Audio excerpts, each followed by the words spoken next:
Sir ఇప్పుడు మూడో రోజు కొనసాగింపు అనేది జరుగుతూ ఉంది. మీ ఆర్టీసీ కార్మికులు కూడా ఆత్మాహుతికి పాల్పడుతూ ఉన్నారు. నిన్న శంకర్ గౌడ్ గారు కూడా అర్ధరాత్రి చనిపోవడం జరిగింది. ఈరోజు కూడా భూపాలపల్లి డిపోలో కూడా ఒక రవీందర్ గారు కూడా ఆత్మాహుతికి పాల్పడడం జరిగింది.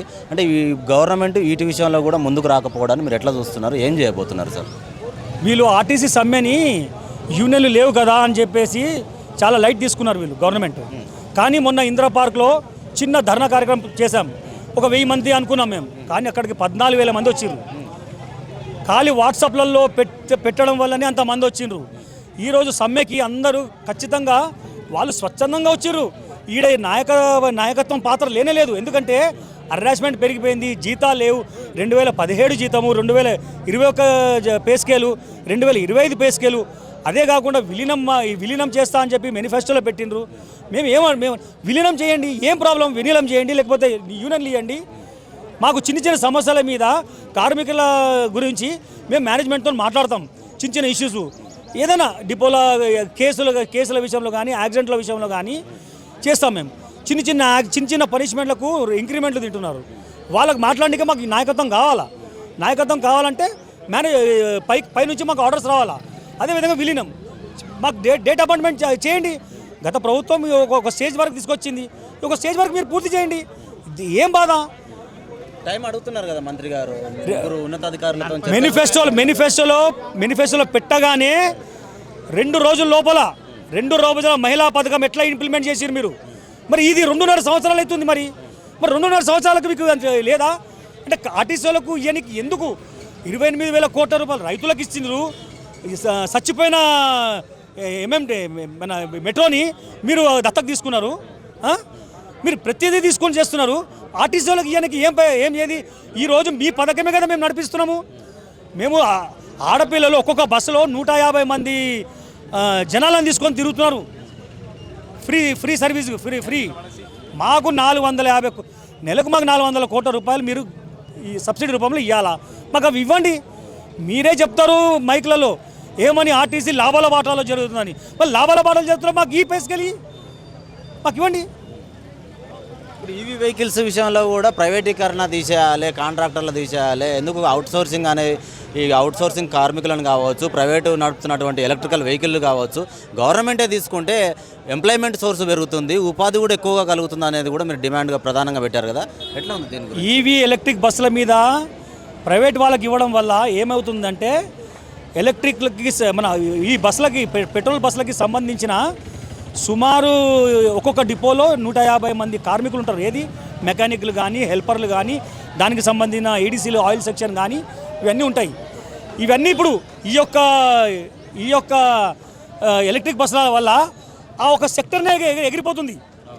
ఆ 150 మంది అంటే సుమారు 96 డిపోలలో 10,000 పైచీలకు కార్మికులుకి ప్రెషర్ చేస్తున్నారు. ఏమని?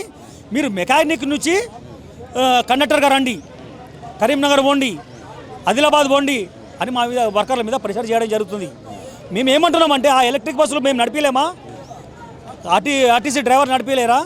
మనం ఆ బస్సులు కొనుక్కోలేమా? ప్రతి బడ్జెట్లో ఇన్ని వేల కోట్లు పెడుతున్నాం, ఇన్ని వేల కోట్లు పెడతాం. ఆ బడ్జెట్తో బస్సులు కొనండి, ఆర్టీసీ సంస్థని చేయండి. అంటే ఇప్పుడు అక్కడక్కడ కూడా మనం అడపా చూస్తున్నటువంటి యాక్సిడెంట్లు చూస్తే వాళ్ళంతా పాత ఎవరైతే సంస్థలో ఉన్నటువంటి డ్రైవర్లు కాకుండా ఈ కాంట్రాక్ట్ బేసిక్ మీద వచ్చిన ట్రైనింగ్ లేని డ్రైవర్లు అని అనుకోవచ్చా మనం? సార్ ఒకటి చెప్తున్నా, ఆర్టీసీ డ్రైవర్ అంతా డిసిప్లిన్ డ్రైవర్ ఎక్కడ ఉండడండి. మీరు గతంలో బాంబే లైసెన్స్ ఉంటే ఓహో బాంబే డ్రైవరా అంటుండే, కానీ ఈరోజు ఆర్టీసీ డ్రైవర్ అండి. ఆర్టీసీ డ్రైవర్ ఈ జనాలలో ఇంత పెద్ద బస్సు నడిపిస్తుందంటే అతనికి సెల్యూట్ కొట్టాలి అతనికి. అట్లాంటిది పొద్దుగాల మాకు రాగానే డ్రైవర్లకి బ్రీతింగ్ అనలైజర్ పెడతారండి. అది లేనిది బయటికి డ్రైవర్ పోడు. అంత డిసిప్లిన్ డ్రైవర్ మా ఆర్టీసీ డ్రైవర్. పొద్దుగాల ఆర్టీసీ కండక్టర్లకు కానీ డ్రైవర్లకు కానీ బ్రీతింగ్ అనలైజర్ పెట్టి ఎక్కడ తాగున్నా 10% 20% తాగున్నా కూడా ఏ ఒక్క డిఎం కానీ పంపించరు, పక్కన పెట్టేస్తారు అతనికి, ఇంటికి పోనీ కూడా సస్పెండ్ చేస్తారండి. డంకన్ డ్రైవర్లకు ఇట్లా ఆర్టీసీ డ్రైవర్ దొరికినందుకు సస్పెండ్ చేస్తారు. వేరే డ్రైవర్లు ఇప్పుడున్న కాంట్రాక్ట్ డ్రైవర్లు కానీ వాళ్ళు కానీ నడిపేలేరు. ఇంత పెద్ద బస్సు నడిపిస్తారు, ఈ 4 రోజులు నడిపిస్తారు. మా దగ్గర 32-35 ఏళ్ళలో కూడా ఇప్పటిదాకా చిన్న యాక్సిడెంట్ చేయని డ్రైవర్లు ఉన్నారు మా దగ్గర. బెస్ట్ అవార్డు విన్నర్ డ్రైవర్స్ ఉన్నారు మా దగ్గర. అలాంటి డ్రైవర్స్ ఉన్నారు.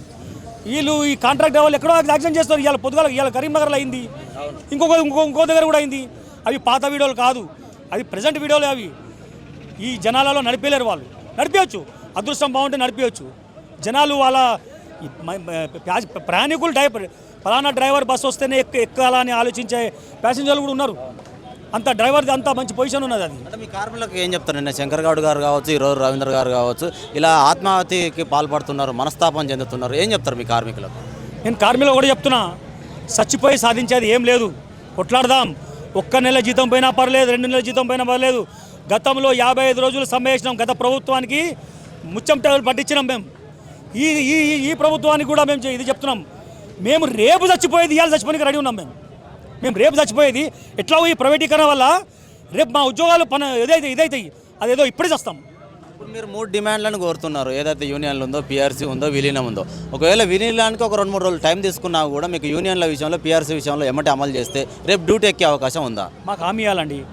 మాకు శ్వేతపత్రం ద్వారా మాకు హామీ ఇవ్వాలా, మేము చేస్తామని మాకు ఒక గ్యారంటీ ఇవ్వాలా. గ్యారంటీ ఇస్తే మేము ఖచ్చితంగా మా జేఏసీ నాయకులు తీసుకున్న నిర్ణయం ప్రకారం, ఎందుకంటే అన్ని యూనియన్లు చేస్తున్నారు కాబట్టి అన్ని యూనియన్లు కలిసి ఒక నిర్ణయం తీసుకొని ఏదైనా వాళ్ళు మా మంచి చేస్తారని మేము కోరుకుంటున్నాం.